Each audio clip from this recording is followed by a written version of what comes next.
हर हर महादेव, जय भोलेनाथ। भक्तों, आज जेठ महीने की शुक्ल पक्ष की सोमवार का दिन है। भक्तों, कहते हैं कि इस दिन व्रत करने से और भोलेनाथ की कथा सुनने से भक्तों की सभी मनोकामना भगवान शिव अवश्य ही पूर्ण करते हैं। तो आइए बड़े ही श्रद्धा और भक्ति के साथ इस सोमवार की पवित्र कथा का श्रवण करते हैं। प्रेम से बोलिए हर हर महादेव, ओम नमः शिवाय। श्री अमरनाथ की अमर कथा। इस कथा का नाम अमर कथा इसलिए है कि इसके श्रवण करने से शिव धाम की प्राप्ति होती है। यह वह परम पवित्र कथा है जिसके सुनने से सुनने वालों को अमर पद की प्राप्ति होती है तथा वह अमर अजर हो जाता है। यह कथा श्री शंकर भगवान ने इसी गुफा में श्री अमरनाथ जी की गुफा में भगवती पार्वती जी को सुनाई थी।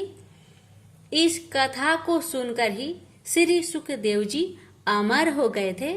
जब भगवान श्री शंकर यह कथा भगवती पार्वती को सुना रहे थे तो वह एक तोते का बच्चा भी इस परम पवित्र कथा को सुन रहा था और इसे सुनकर फिर उस तोते के बच्चे ने श्री सुखदेव स्वरूप को पाया था। सुख संस्कृत में तोता को कहते हैं और इसी कारण बाद में फिर मुनि सुखदेव के नाम से संसार में प्रसिद्ध हुए। यह कथा भगवती पार्वती तथा भगवान शंकर का संवाद है। यह परम पवित्र कथा लोक व परलोक का सुख देने वाली है।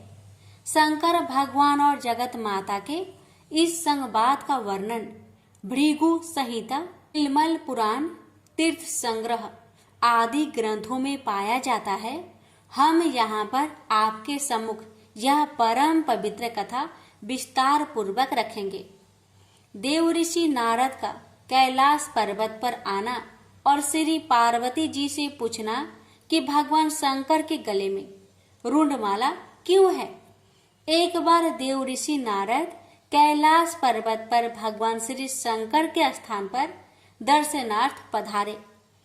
भगवान श्री शंकर उस समय वन विहार के लिए गए हुए थे और भगवती पार्वती यहाँ पर विराजमान थी। श्री पार्वती जी ने देव ऋषि नारद को प्रणाम किया और सादर आसन दिया और बोली, देव ऋषि, आपने यहाँ पधार कर हम पर बड़ी कृपा की। अपने आने का कारण कहिए। देव ऋषि नारद बोले, देवी, मेरा एक प्रश्न है, उसका उत्तर चाहता हूँ। श्री पार्वती ने कहा, कहिए। नारद बोले, देवी, मुझे इस बात का बड़ा आश्चर्य है। भगवान श्री शंकर जो कि हम दोनों से बड़े हैं, उनके गले में रुंड माला क्यों है। श्री पार्वती जी बोली, इसका कारण मैं नहीं जानती। नारद जी ने कहा, आप यथा समय इसका कारण भगवान श्री शंकर जी से पूछिएगा। इतना कहकर देव ऋषि नारद वहां से चले गए और उनके जाने के थोड़ी देर बाद भगवान श्री शंकर आ गए और उनके आने पर भगवती पार्वती ने वही प्रश्न उनसे किया। भगवान श्री शंकर बोले, हे पार्वती, तुम यह प्रश्न न पूछो। लेकिन श्री पार्वती ने भगवान श्री शंकर की बात नहीं मानी और उनके रुंड माला धारण करने का कारण जानने के लिए हट करने लगी। इस पर भगवान श्री शंकर ने कहा, पार्वती, जितने मुंड तुमको इस मुंड माला में दिखाई दे रहे हैं, यह तुम्हारे ही सिर है। यानी जितने जन्म तुमने धारण किए हैं, उतने ही मुंड मैंने धारण किए हैं। इस पर पार्वती जी ने प्रश्न किया, प्रभु, मेरी तो मृत्यु होती है और आपकी नहीं होती, इसका कारण क्या है। भगवान श्री शंकर बोले, यह सब अमर कथा के कारण है। पार्वती बोली, तो फिर मुझे भी यह अमर कथा सुना दीजिए ना। इस पर श्री शंकर जी ने आसन लगाया और काल अग्नि रुद्र नामक एक गण प्रकट किया और उसे आज्ञा दी, चहु ओर एक ऐसी अग्नि प्रकट करो जिसमें कि जलकर समस्त जीवधारी मर जाए। भगवान शंकर की आज्ञा पाकर काल अग्नि ने ऐसा ही किया और अदृश्य हो गया।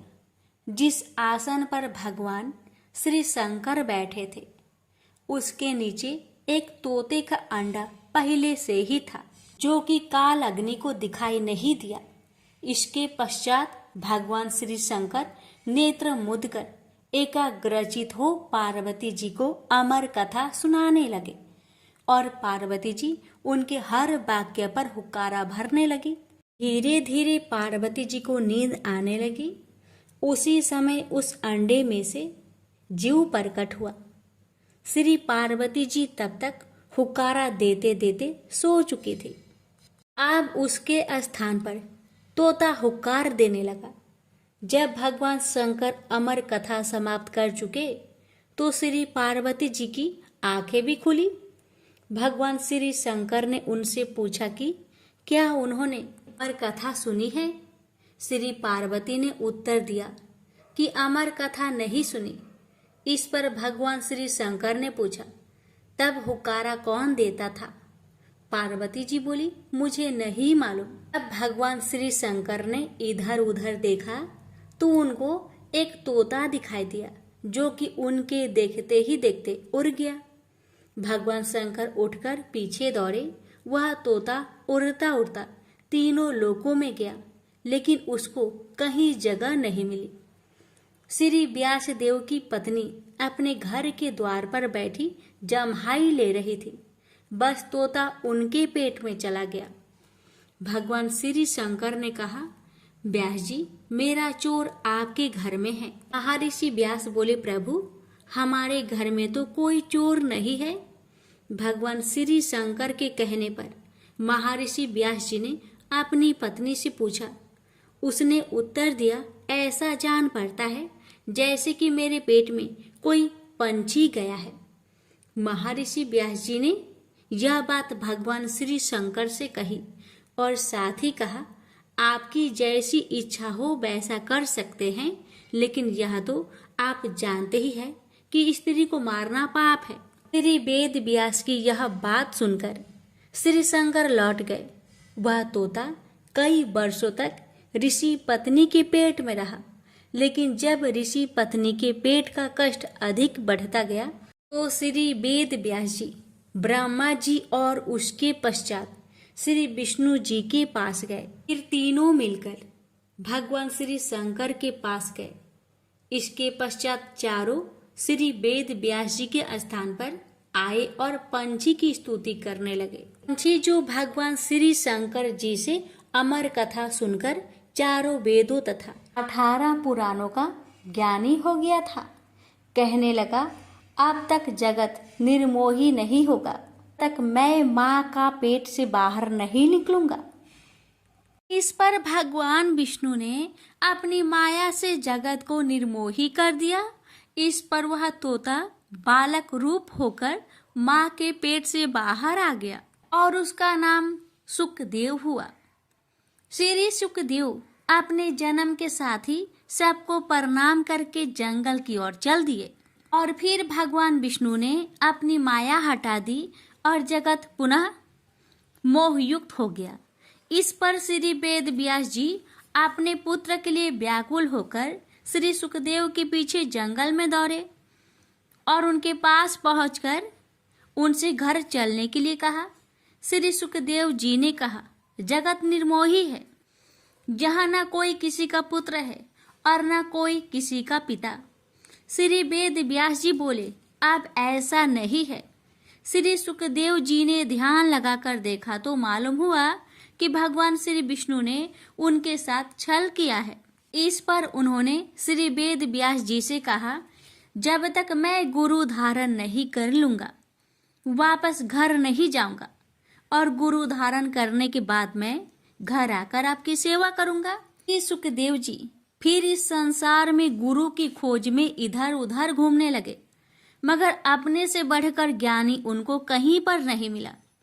इस पर वह श्री वेद व्यास जी की आज्ञा से महाराज जनक के पास गए, लेकिन महाराज जनक के पास कर्म, स्त्री व राजपाट के कारण उनको गलानी हुई। लेकिन राजा जनक ने जब उनका यह हाल देखा तो अपनी माया से उन्होंने सारे नगर को भस्म कर डाला। राजभवन भी भस्म होने लगा। लेकिन राजभवन के जलने से महाराज जनक और पत्नी का चित्त दयामान नहीं हुआ, किंतु श्री सुखदेव जी का चित्त व्याकुल होने लगा। सुखदेव जी को अमर कथा के सुनने तथा अपने अमर हो जाने का अभिमान था। उनकी व्याकुलता को देखकर महाराज जनक बोले, आप क्यों घबरा रहे हैं? आप तो अमर हैं, लेकिन हमारा शरीर अवश्य जलेगा। इस पर भी जब श्री सुखदेव जी की व्याकुलता दूर न हुई तो महाराज जनक ने अपनी माया से अग्नि पुनः शांत कर दी और प्रत्येक वस्तु पूर्वतः हो गई। यह देखकर श्री सुखदेव जी ने महाराज जनक को अपना गुरु बना लिया और उनसे उपदेश लिया। इसके बाद श्री सुखदेव जी नैमिषारण्य गए। वहां पर ऋषियों महर्षियों ने उनका बड़ा आदर सत्कार किया। ऋषियों महर्षियों ने आपसे अमर कथा सुनने के लिए प्रार्थना की। श्री सुखदेव जी बोले, इस कथा के सुनने वाले अमर हो जाते हैं। इसके पश्चात उन्होंने कथा सुनानी आरंभ की। कथा आरंभ होने के साथ ही कैलाश पर्वत, क्षीर सागर और ब्रह्मलोक हिलने लगा। ब्रह्मा, विष्णु, शिव तथा समस्त देवता उस स्थान पर पहुंचे जहां पर अमर कथा हो रही थी। भगवान शंकर को स्मरण हुआ कि यदि इस कथा के सुनने वाले अमर हो गए तो पृथ्वी का संचालन बंद हो जाएगा और फिर देवताओं की प्रतिष्ठा में अंतर आ जाएगा। इसलिए भगवान श्री शंकर क्रोध में भर आए और श्राप दिया कि जो इस कथा को सुनेगा वह अमर नहीं होगा, परंतु हाँ, वह शिवलोक अवश्य प्राप्त करेगा।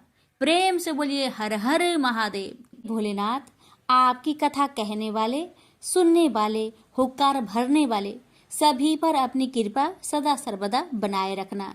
प्रेम से बोलिए हर हर महादेव। 16 सोमवार व्रत कथा।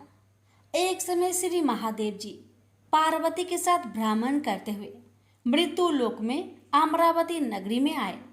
वहां के राजा ने शिव मंदिर बनवाया था, जो कि अत्यंत भव्य एवं रमणीक तथा मन को शांति पहुंचाने वाला था। भ्रमण करते समय शिव पार्वती भी वहां ठहर गए। पार्वती जी ने कहा, हे नाथ, आओ आज इसी स्थान पर चौसर पासे खेले। खेल प्रारंभ हुआ। शिव जी कहने लगे, मैं जीतूंगा। इस प्रकार उनकी आपस में वार्तालाप होने लगी। उस समय पुजारी जी पूजा करने आए। पार्वती जी ने पूछा, पुजारी जी बताइए, जीत किसकी होगी? पुजारी बोला, इस खेल में महादेव जी के समान कोई दूसरा परंगत नहीं हो सकता, इसलिए महादेव जी ही यह बाजी जीतेंगे।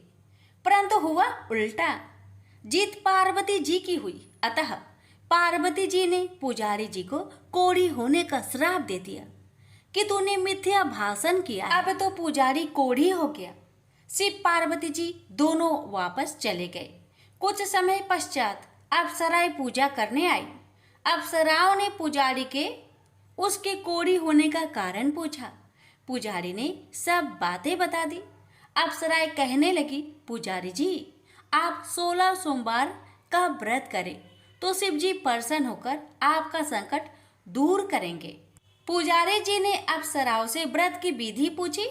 अप्सराओं ने व्रत करने और व्रत के उद्यापन करने की संपूर्ण विधि बता दी। पुजारी ने विधि पूर्वक श्रद्धा भाव से व्रत प्रारंभ किया और व्रत अंत में व्रत का उद्यापन भी किया। व्रत के प्रभाव से पुजारी जी रोग मुक्त हो गए। कुछ दिनों के बाद शंकर भगवान पार्वती जी पुनः उस मंदिर में आए तो पुजारी जी को रोग मुक्त देखकर पार्वती जी ने पूछा, मेरे दिए हुए श्राप से मुक्ति पाने का तुमने कौन सा उपाय किया?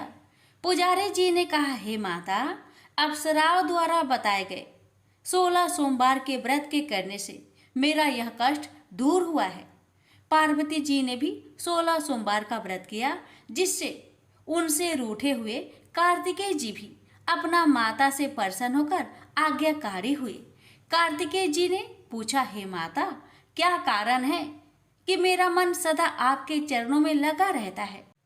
पार्वती जी ने कार्तिकेय को 16 सोमवार के व्रत का महात्म्य तथा विधि बताई। तब कार्तिकेय जी ने भी इस व्रत को किया तो उनका बिछड़ा हुआ मित्र मिल गया। अब मित्र ने भी इस व्रत को अपने विवाह होने की इच्छा से किया। फलतः वह विदेश गया। वहां के राजा की कन्या का स्वयंवर था। राजा ने प्रण किया था कि हथिनी जिस व्यक्ति के गले में वरमाला डाल देगी उसी के साथ राजकुमारी का विवाह करूंगा। यह ब्राह्मण मित्र भी स्वयंवर देखने की इच्छा से वहां एक और जाकर बैठ गया। हथिनी ने इसी ब्राह्मण मित्र को माला पहनाई तो राजा ने बड़ी धूमधाम से अपनी राजकुमारी का विवाह उसके साथ कर दिया। तत्पश्चात दोनों सुखपूर्वक रहने लगे।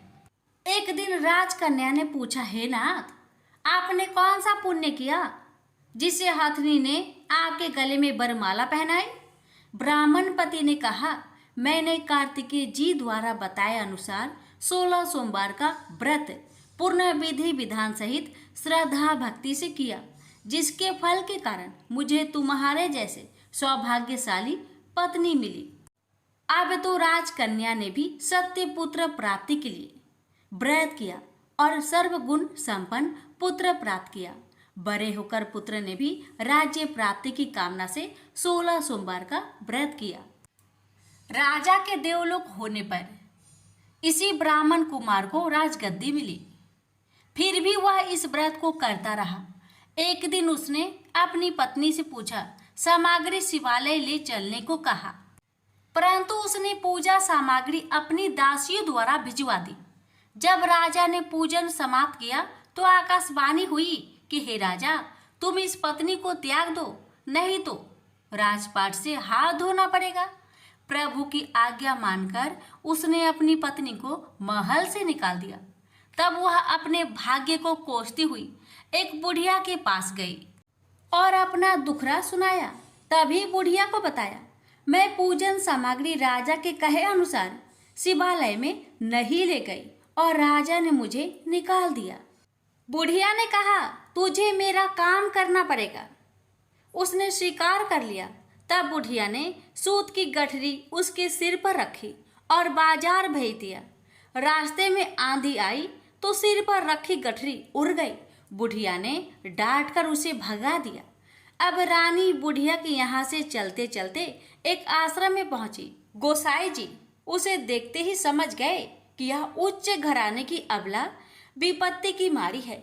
वे उसे धैर्य बधाते हुए बोले, बेटी, तू मेरे आश्रम में रह, किसी प्रकार की चिंता मत कर। रानी आश्रम में रहने लगी, परंतु जिस वस्तु को वह हाथ लगाती वह वस्तु खराब हो जाती। यह देखकर गोसाई जी ने पूछा, बेटी, किस देव के अपराध से ऐसा होता है? रानी ने बताया कि मैंने अपने पति की आज्ञा का उल्लंघन किया और शिवालय में पूजन के लिए नहीं गई। इससे मुझे घोर कष्ट उठाने पड़ रहे हैं। गोसाई जी ने शिव जी से उसके कुशल क्षेम के लिए प्रार्थना की और कहा, बेटी, तुम 16 सोमवार का व्रत विधि के अनुसार करो। तब रानी ने विधि पूर्वक व्रत पूर्ण किया। व्रत के प्रभाव से राजा को रानी की याद आई और दूतों को उसकी खोज में भेजा। आश्रम में रानी को देख दूतों ने राजा को बताया। तब राजा ने वहां जाकर गोसाई जी से कहा, महाराज, यह मेरी पत्नी है। मैंने इसका परित्याग कर दिया था। कृपया इसे मेरे साथ जाने की आज्ञा दें। शिव जी की कृपा से प्रति वर्ष 16 सोमवार का व्रत करते हुए वे आनंद से रहने लगे और अंत में शिवलोक को प्राप्त हुए। प्रेम से बोलिए हर हर महादेव। माता पार्वती की जय। ओम नमः शिवाय। कथा इस प्रकार है। एक बार भगवान शिव कैलाश पर्वत पर समाधि लगाकर बैठ गए। वर्ष पर वर्ष बीतते चले, लेकिन उनकी समाधि भंग नहीं हुई। इससे सृष्टि का कल्याण और संहार रुक गया। सृष्टि के कामों में रुकावट आने से ब्रह्मा, विष्णु तथा अन्य देवताओं को बहुत चिंता हुआ और वे भगवान शिव की समाधि भंग करने के लिए उपाय सोचने लगे। ब्रह्मा भगवान विष्णु से बोले, भगवान आप ही कोई उपाय बतलाए जिससे भगवान शिव की समाधि टूटे और वह सृष्टि के कल्याण और संहार का अपना उत्तरदायित्व पूर्ण करने में लगे। अगर सृष्टि का चक्र रुक गया तो संसार नष्ट हो जाएगा। विष्णु भगवान बोले, ब्रह्मा जी आपने ही तो इस सृष्टि को पैदा किया है, आपने ही विधान बनाया है, इसलिए आप ही कोई उपाय सोच सकते हैं। ब्रह्मा जी बोले, भगवान शिव की समाधि हमने किसी उपाय से भंग कर भी दी तो वह कल फिर समाधि लगा लेंगे। मैं चाहता हूँ कि कोई ऐसा अस्थायी उपाय सोचा जाए कि सृष्टि का चक्र विधान के अनुसार चलता रहे। विष्णु जी बोले, हम जिस उपाय से अब तक ऋषि मुनियों की तपस्या भंग करते आए हैं, क्या उसी प्रकार कामदेव को भेजकर भगवान शिव की समाधि भंग नहीं की जा सकती? भगवान शिव निर्विकार है, अर्थात उनके मन में ना तो कोई विकार है और न पैदा किया जा सकता है, इसलिए यह उपाय कारगर सिद्ध नहीं होगा। ब्रह्मा जी बोले, भगवान हो सकता है कामदेव से प्रभावित होकर भगवान शिव अपनी समाधि तोड़ दे और फिर किसी स्त्री से विवाह कर ले। विवाहित होने के बाद उनकी आए दिन की इस समाधि से मुक्ति मिल जाएगी।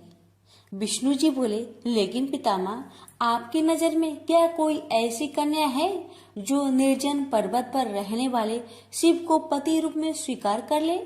ब्रह्मा जी बोले, मैंने इस काम के लिए योग माया से प्रार्थना की है। उन्होंने चतुर्भुज चामुंडा के रूप में मुझे दर्शन देकर वचन दिया है, वह शिव के साथ विवाह करने के लिए तैयार है। माँ भगवती अपने वचन का पालन करने के लिए प्रजापति की पुत्री के रूप में जन्म ले चुकी है। प्रजापति दक्ष ने उनका नाम सती रखा है। इसका अर्थ है पहले ही सारी व्यवस्था कर चुके हैं। विष्णु बोले, मुझे केवल आपकी अनुमति की आवश्यकता थी भगवान। ब्रह्मा जी बोले, इधर भगवती दुर्गा ने दक्ष प्रजापति की कन्या सती के रूप में जन्म ले लिया था। जब वह बड़ी हुई तो उन्होंने अपने पिता दक्ष प्रजापति से कहा कि वह भगवान शिव का पति के रूप में मन ही मन में वर्ण कर चुकी है। सती की बात सुनकर दक्ष बोले, तुम पागल हो गई हो बेटी, शिव तो संसार में वैराग्य ले चुके हैं, वह कभी भी सांसारिक बंधनों में नहीं बंधना चाहेंगे। सती बोली, आप चिंता मत कीजिए पिताजी, मैं अपनी तपस्या द्वारा उन्हें विवाह करने के लिए तैयार कर लूंगी। दक्ष बोले, कोशिश करके देख लो बेटी, लेकिन मुझे आशा नहीं है कि तुम्हारी तपस्या शिव की समाधि भंग कर सकेगी। सती ने माता पिता से आज्ञा लेकर घर में ही भगवान शिव की आराधना करनी आरंभ कर दी। सती की तपस्या के प्रभाव से भगवान शिव की समाधि टूट गई। वह उमा के सामने प्रकट होकर बोले, मैं तुम्हारी तपस्या से बहुत प्रसन्न हूँ उमा, जो भी चाहो वर मांग लो। उमा बोली, भगवान यदि आप मेरी तपस्या से प्रसन्न हैं तो मुझे पत्नी के रूप में स्वीकार कर लीजिए। भगवान शिव तथास्तु कह के वहाँ से अंतर्ध्यान हो गए। स्त्री की इच्छा अनुसार प्रजापति दक्ष ने उमा का विवाह शिव के साथ कर दिया। शिव उमा को लेकर कैलाश पर्वत पर आ गए। एक बार ब्रह्मा जी के दरबार में सब देवता बैठे थे। दक्ष प्रजापति भी वहां आए। ब्रह्मा पुत्र होने तथा सृष्टि बढ़ाने के कारण उनकी प्रतिष्ठा को देखते हुए सबने खड़े होकर उन्हें आदर दिया, प्रणाम किया, पर भगवान शिव वैसे ही बैठे रहे, उनके लिए जैसे कोई आया ही नहीं था। दक्ष ने इसे अपना अपमान समझा और क्रोध में कह बैठे, शिव मेरे जमाता है, उन्हें चाहिए था कि मुझ ससुर को उठकर प्रणाम करके आदर देते, पर लगता है इनमें देवताओं के योग शिष्टाचार नहीं है। किसी भी देव यज्ञ में भाग लेने की पात्रता इनमें नहीं है, अतः इन्हें किसी यज्ञ में भाग न दिया जाए। दक्ष क्रोध में बोलते रहे, शिव के लिए जैसे कुछ हुआ ही नहीं हो। वे उसी तरह मुस्कुराए चुप रहे। ब्रह्मा जी की सभा से लौटने के बाद दक्ष ने अपने श्राप को प्रतिष्ठा के लिए स्वयं एक यज्ञ किया तथा निश्चय किया कि इसी यज्ञ में शिव को यह भाग न देने की प्रारंभ किया जाए। उन्होंने उस विशाल यज्ञ में भाग लेने के लिए समस्त देवताओं को आमंत्रण भेजा। यज्ञ शुरू हुआ तो देवता लोग आकाश मार्ग से यज्ञ में भाग लेने के लिए जाने लगे। दक्ष की पुत्री सती जो अपने पति शिव के साथ कैलाश धाम में बैठी थी, देवताओं तथा देव पत्नियों को इस प्रकार सज धज कर जाते देख शिव से पूछ बैठी, प्रभु ये सारे देवता अपनी पत्नियों के साथ कहाँ जा रहे हैं? तब भगवान शिव ने कहा, तुम्हें पता नहीं, तुम्हारे पिता दक्ष प्रजापति ने भूमंडल पर बहुत बड़ा यज्ञ शुरू किया है, उसी में भाग लेने के लिए ये सब जा रहे हैं। यह सुनकर सती को आश्चर्य हुआ। उन्होंने कहा, पिताजी विशाल यज्ञ कर रहे हैं और अपनी ही बेटी तथा जमाता को पता ही नहीं। आपके पास निमंत्रण आया है क्या? शिव जी ने हंसकर कहा, अगर निमंत्रण आता तो क्या तुम्हें पता न चलता? सोचा होगा कि जहाँ सब देव तथा देव नारियां देवोपम वस्त्र तथा अलंकारों से सजी धजी आएंगी, वहाँ हमारा जमाता भूत प्रेतों जैसी वेशभूषा में आकर शोभा बढ़ाने के बजाय मेरी हंसी कराएंगे। इसलिए शायद उन्होंने निमंत्रण नहीं भेजा। ने तो उस अपमान की कोई परवाह नहीं की, पर सती आपने तथा अपने पति के प्रति इस प्रकार के व्यवहार से बहुत दुखी हुई तथा इसे अपना अपमान समझा। वे बोली, अपनी प्रतिष्ठा तथा दिखावती श्रेष्ठता का इतना ही ध्यान था तो बेटी ब्याहने से पहले सोचना चाहिए था। मैं पति के इस अपमान को बिल्कुल भी नहीं सहूंगी। मुझे आज्ञा दीजिए, मैं वहां जाकर पिता से पूछती हूँ तथा ये भी देखूंगी कि देवगण कैसे हैं जो देवाधिदेव शिव के बिना उस यज्ञ में भाग लेने जा रहे हैं। शिव ने कहा, उन देवों को क्या पता है कि हमें निमंत्रण नहीं दिया गया है। वैसे भी तुम्हें इस बारे में ज्यादा विचार नहीं करना चाहिए। बिना निमंत्रण के जाने पर अपमान होता है, इसलिए मेरी सलाह है कि तुम भी मत जाओ। सती अपने पिता द्वारा की गई इस उपेक्षा तथा अपमान को सह न पा रही थी। पति शिव की आज्ञा न मिलने पर भी सती अपने पिता के घर जाने की जिद पर अड़ी रही। शिव ने सोचा कि सती क्रोध में है, पता नहीं कुछ अनहोनी न हो जाए, इसलिए उन्होंने अपने कुछ गणों को सती की रक्षा के लिए भेज दिया। सती अपने पिता के घर पहुंची तो उनकी माता और बहनों ने तो बड़े स्नेह और सम्मान के साथ उनका स्वागत किया, लेकिन दक्ष तथा उसके समर्थकों ने उमा के प्रणाम का उत्तर देना तो दूर उनकी ओर आंख उठाकर भी नहीं देखा। सती को अपने अपमान की परवाह नहीं थी। उन्होंने पिता से पूछा, पिताजी आप प्रजापति की माया के अनुसार इतना बड़ा कर रहे हैं, इसमें भाग लेने के लिए देवगण तथा आपकी अन्य पुत्रियां तथा जमाता भी आमंत्रित है, मुझे और मेरे पति को आपने आमंत्रित क्यों नहीं किया? दक्ष ने कहा, सती तुम अब मेरी पुत्री से अधिक किसी की पत्नी हो। तुम्हारे पति की उद्दंडता के कारण मैंने उसे श्राप दिया है, वह यज्ञ भाग का अधिकारी नहीं होगा। वैसे भी भूत पिचासों के साथ शमशान में रहने वाले का स्वर्ग में रहने वाले देवताओं के बीच कोई स्थान नहीं होता। सती ने कहा, वे आपके जमाता है, आपने उनकी पाद पूजा की है, वे देवों के देव महादेव हैं। यदि उन्हें ही यज्ञ भाग से वंचित किया गया तो वह यज्ञ उनके बिना सफल नहीं होगा।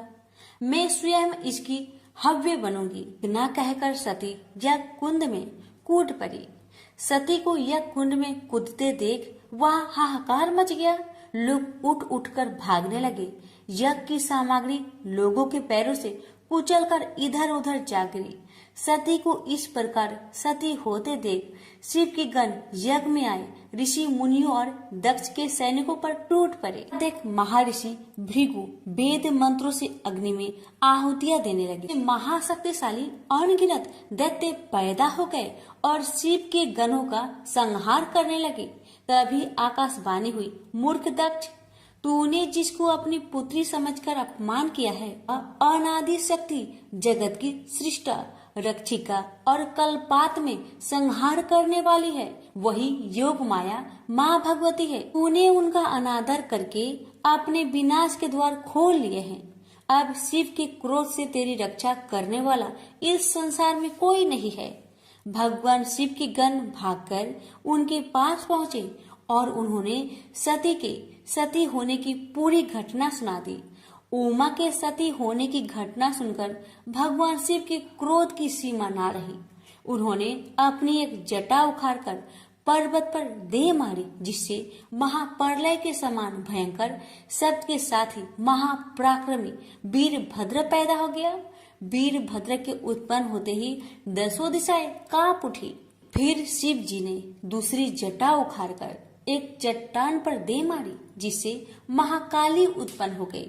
उनका रूप इतना विकराल था कि उन्हें देखकर शिव के गणों में भी भय की लहर सी दौड़ गई। महाकाली के साथ ही काली, कात्यायनी, ईशानी, चामुंडा, मुंड, मर्दनी, भद्रकाली, भद्रा, बलि और वैष्णवी भी पैदा हो गई। फिर भद्रा ने कहा, भगवान आज्ञा दीजिए, मैं क्या करूं? यदि आपकी आज्ञा हो तो मैं क्षण भर में ही सारे समुद्र को सोख कर मुझे ब्रह्मांड को भस्म कर डालूं और सारे देवताओं और ऋषि मुनियों को भी भस्म कर दूं। शिव जी बोले, वीरभद्र, ब्रह्मा का पुत्र दक्ष यज्ञ कर रहा है, अत्यंत अभिमानी और मेरा विरोधी है। जाओ उसके यज्ञ का विध्वंस कर दो और वहाँ जो भी देवता, गंधर्व, ऋषि मुनि हो उन सबको भस्म कर डालो। फिर शिव ने महाकाली से कहा, महाकाली, तुम इन 9 दुर्गाओं को साथ लेकर वीरभद्र की सहायता करो। दक्ष उसकी पत्नी और बंधु बांधवों को मारकर उसके वंश को समाप्त कर दो। भगवान शिव की आज्ञा पाते ही वीरभद्र और भद्रकाली ने यज्ञ भूमि में पहुंचते ही जैसे प्रलय मचा दी। दक्ष की सेनाओं को समाप्त करके वे दोनों शिव जी के गणों के साथ जो भी सामने आया उसी को मौत के घाट उतारते चले गए। उन्होंने यज्ञ की वेदी तोड़ डाली, यज्ञ में काम आने वाली सारी वस्तुओं उठाकर नष्ट कर दिया। घबराकर दक्ष भगवान विष्णु से बोले, भगवान, अब आप ही हमें सब संकटों से मुक्ति दिला सकते हैं। विष्णु बोले, दक्ष, तुमने शिव जी का अपमान करके भयंकर अपराध किया है। उनके गणों का सेनापति वीरभद्र इतना शक्तिशाली है कि मैं भी उनका कुछ नहीं बिगाड़ सकता। वीरभद्र ने ऋषि मुनियों और देवताओं को पृथ्वी पर पटक पटक कर मार डाला। भृगु ऋषि की छाती पर पांव रखकर उनकी दाढ़ी उखाड़ ली। शिव जी को देखकर हंसने वाले ऋषि पूषा के दांत तोड़ डाले और फिर वेदी के भीतर छिपे दक्ष को बाहर खींचकर उसका सिर हाथों से मोड़कर धधकते हुए अग्नि कुंड में फेंक दिया। इस प्रकार अपने स्वामी का अपमान करने वाले दक्ष को पूर्ण रूप से दंडित करके वीरभद्र कैलाश पर्वत पर लौट गए। उनसे बोलिए, उमापति शंकर भगवान की जय। बात उस समय की है जब परशुराम ने अपनी प्रतिज्ञा के अनुसार पृथ्वी को क्षत्रियों से रहित कर दिया था। तब वे अपने गुरु भूतनाथ के चरणों में प्रणाम करने और गुरु पत्नी अम्बा तथा उनके नारायण तुल्य दोनों गुरुपुत्र कार्तिकेय और गणनायक को देखने की लालसा से कैलाश पहुँचे। वहाँ उन्होंने अत्यंत अद्भुत कैलाशपुरी का दर्शन किया। अपने गुरु की उस दिव्य पुरी के दर्शन कर उनका नंदन आनंद विभोर हो गए। फिर उन्होंने शिव का 15 योजन ऊंचा और 4 योजन विस्तृत अत्यंत सुंदर आश्रम देखा। परशुराम वहाँ सबसे मिले और उन्होंने सबसे बात की। इसके बाद वे नंदीकेश्वर से आज्ञा प्राप्त कर प्रसन्नता पूर्वक आश्रम के भीतर प्रविष्ट हुए। कुछ ही आगे जाने पर महातपस्वी परशुराम ने बहुमूल्य रत्नों से निर्मित सैकड़ों मंदिर देखे। उन्होंने वहां का भीतरी द्वार देखा जो नाना प्रकार की चित्रकारी से चित्रित तथा हीरे मोतियों की गुथी हुई मालाओं से अत्यंत शोभ्यमान था। परशुराम ने द्वार के बाएं भाग में अपने गुरु पुत्र कार्तिकेय को देखा और दाहिने ओर पार्वती नंदन गणेश तथा शिव पार्वती का अवलोकन किया। वे वहां रत्नाभरण भूषित बहुमूल्य रत्नों से बने सिंहासनों पर आसीन थे। परशुराम सबसे मिलते और प्रेम पूर्वक बात करते हुए प्रसन्नचित चित्त से आगे बढ़े ही थे कि गणेश ने उन्हें देखकर कहा, शूलपाणी इस समय शयन कर रहे हैं। मैं उन परम प्रभु की आज्ञा प्राप्त कर तत्काल तुम्हें साथ ले चलूंगा। बस इतनी देर रुक जाओ। परशुराम ने गणेश के सम्मुख खड़े खड़े उत्तर दिया, बंधुवर, मैं अपने गुरु शिव व माता पार्वती के दर्शन करना चाहता हूँ। मैं उनके चरणों में प्रणाम कर अभी लौट जाऊंगा। गणेश ने उन्हें अनेक प्रकार से समझाते हुए कहा, इस समय भूतेश्वर शिव एवं माता पार्वती अंतःपुर में है, अतः अभी आपको वहां नहीं जाना चाहिए। परम गुरुदेव शिव एवं माता पार्वती के चरण कमलों के दर्शन करने का मेरा सहज अधिकार है।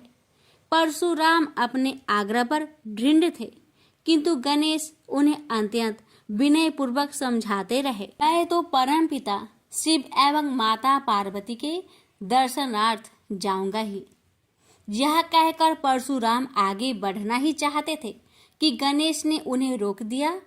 21 बार पृथ्वी को क्षत्रियों से रहित करने वाले भृगु नंदन कुपित हो गए और उनका गणेश से विवाद ही नहीं हुआ, हाथापाई भी होने लगी। कुमार कार्तिकेय ने उन्हें समझाने का प्रयास किया, किंतु क्रोध परशुराम ने उन्हें धक्का दे दिया, जिससे वह गिर गए।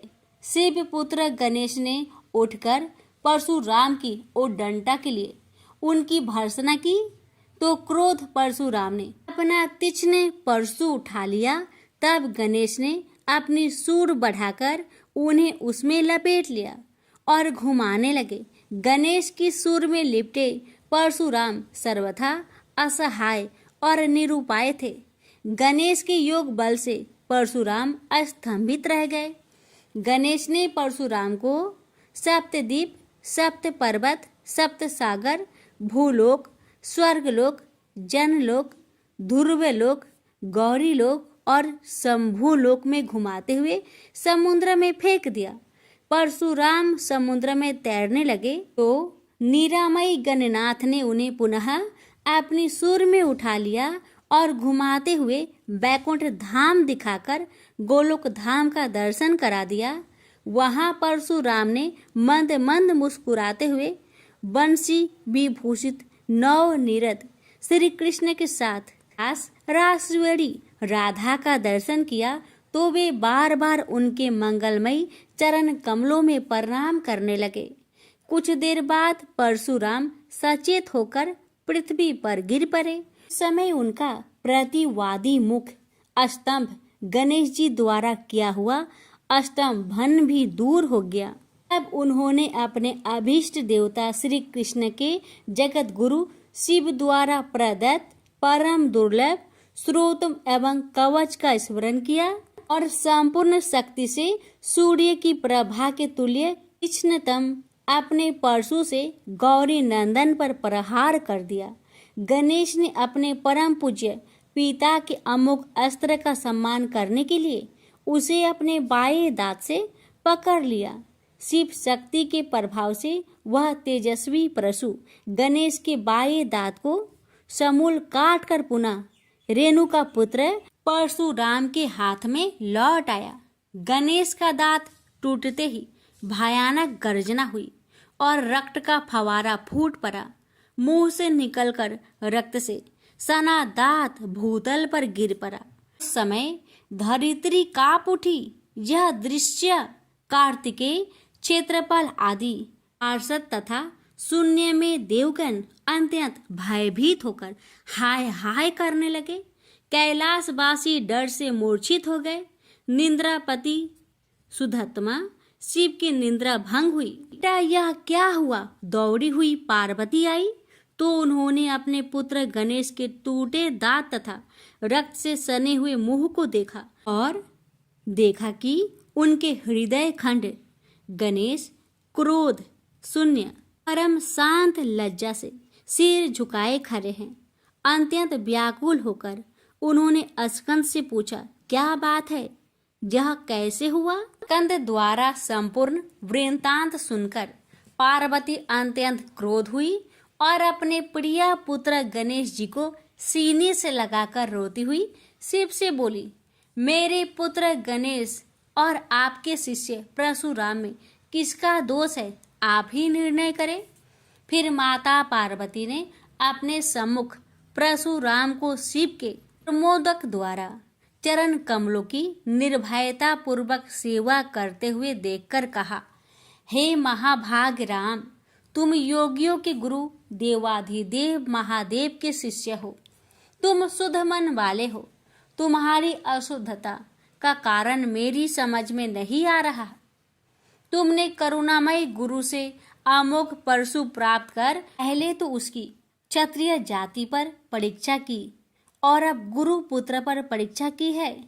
श्रुति गुरु दक्षिणा देने का निर्देश करती है और तुमने अत्यंत निर्दयता पूर्वक गुरु पुत्र का समूल एक दांत ही नष्ट कर दिया।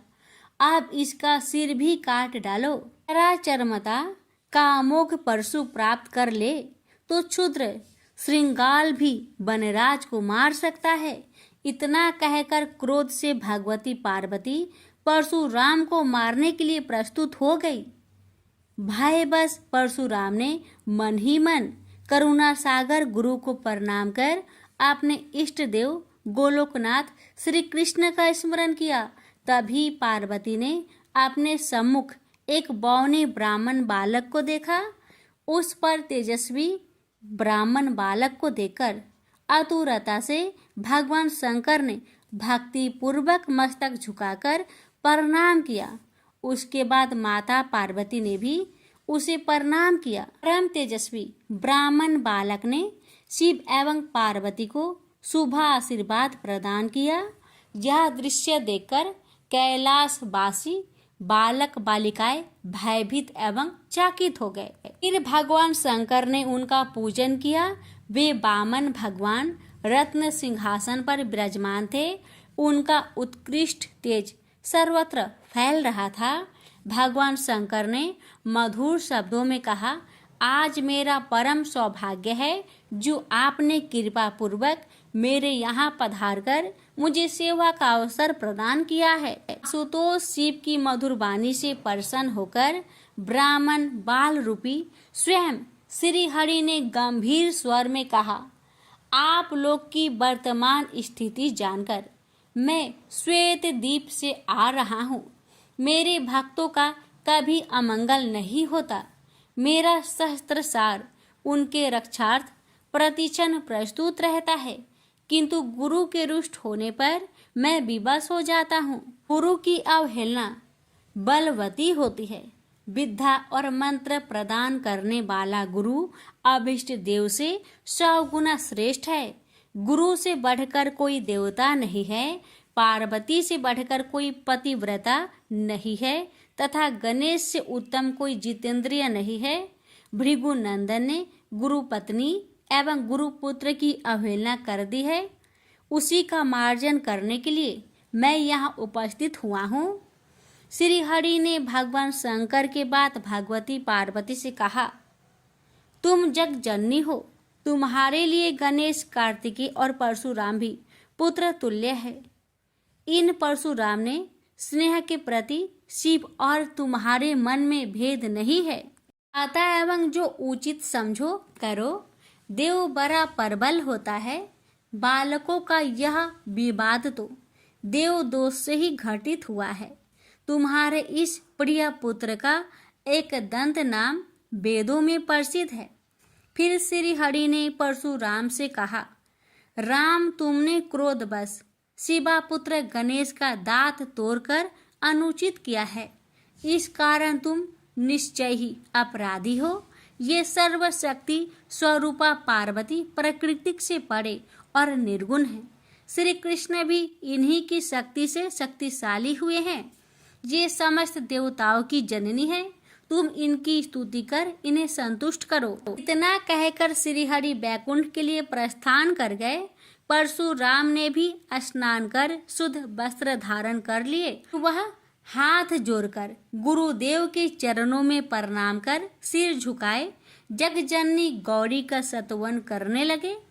भक्तवर परशुराम के संपूर्ण अंग पुलकित थे और उनके नेत्र से अश्रु प्रवाहित हो रहे थे।